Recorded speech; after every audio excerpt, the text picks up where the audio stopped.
Okay everyone, this is the Canon R10 mirrorless camera that we're going to use. You'll see that it has a small rig sort of cage and handle grip on it, so if yours doesn't have that, it's not a big deal. But I want to show you some things on this camera. The first is the autofocus manual focus switch. You'll also see on this lens that when you first get it, you're going to need to engage it past this little dot and get into the shooting mode with this camera. So we need to sort of get that going because that's going to be the shooting position. You'll see that I can go ahead and turn this on, and then I have a top dial menu, and then I have my record button. This is my shutter speed control, and this is my aperture control, on off, and then my video record. So when I first get this, I want to go into the menu, and the first thing I want to do is on my top dial, I want to make sure that my top dial is set to this movie record setting.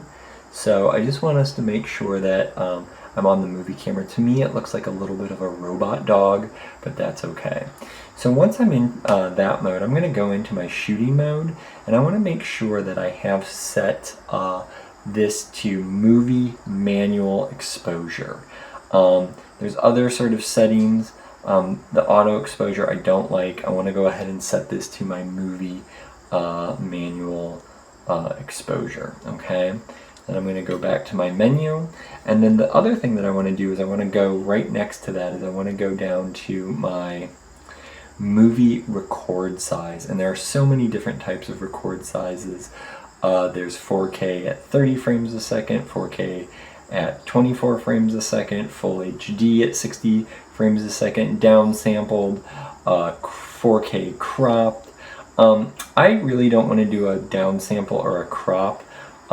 I would choose between your 4K 30 and your 4K 24. I prefer the 4K 24 because it's a little more cinematic looking. Film is traditionally 24 frames a second. Television is traditionally 30 frames a second.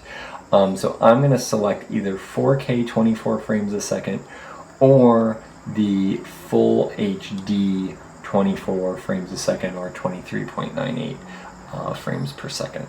So I'm going to go ahead and I'm going to select that, hit set on that. Digital zoom I want disabled. You know, I can start to go in, but this is the Quickstart guide. There's so many things. In the third shooting menu, I just want to make sure that I have set my picture style to neutral. That's the one I prefer. It's the easiest one for me to edit with. So I'm going to go to picture style neutral, and that's what I'm going to select. I then want to just say this, that I want you to make sure that you know what your white balance is set at. So I can go up to white balance, and I can either be in auto white balance, I can do daylight, the shade, cloudy out, tungsten light, fluorescent light, etc.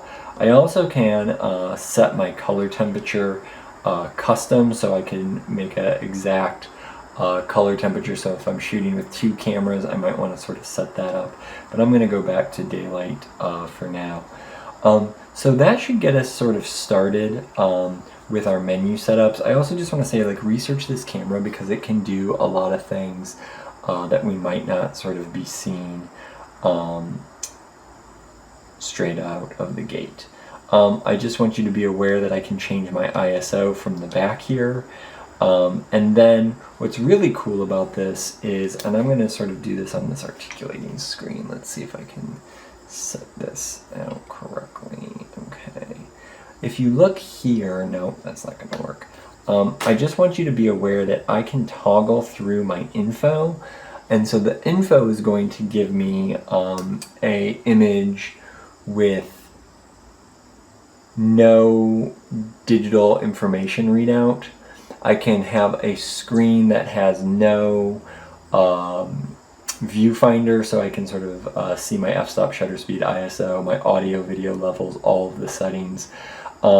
Here I can see my ISO, I can see what I'm zoomed in at, I can see my exposure settings, And again, I can just turn on more information or less information.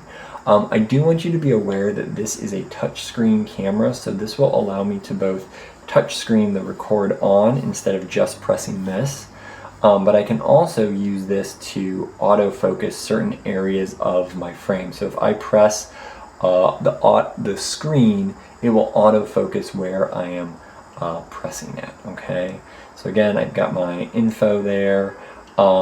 Like all of our DSLRs or mirrorless cameras, we always want to set our shutter speed at twice the frame rate. So if I'm at 24 frames a second, which I am set at now, I want to be at a 50th of a second. If I'm at a 30th or a television, 29 frames a second or 30 frames a second, I want to make sure that I'm at a 60th of a second. So I'm going to go ahead and keep that there, and then you'll see my meter will pop up, and so I have my meter option so that my meter is in the middle, and then I can adjust my ISO or my f-stop accordingly. Okay, oh, I'm still recording on that. That's not going to be a fun video.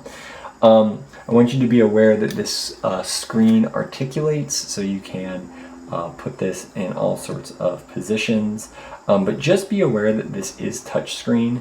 I can turn the touchscreen on and off, and I can sort of go into more menus here, but I just want you to be aware that this is a touchscreen screen, and sometimes that can get a little tricky. Okay, that's how we're going to go ahead and get started with the R10.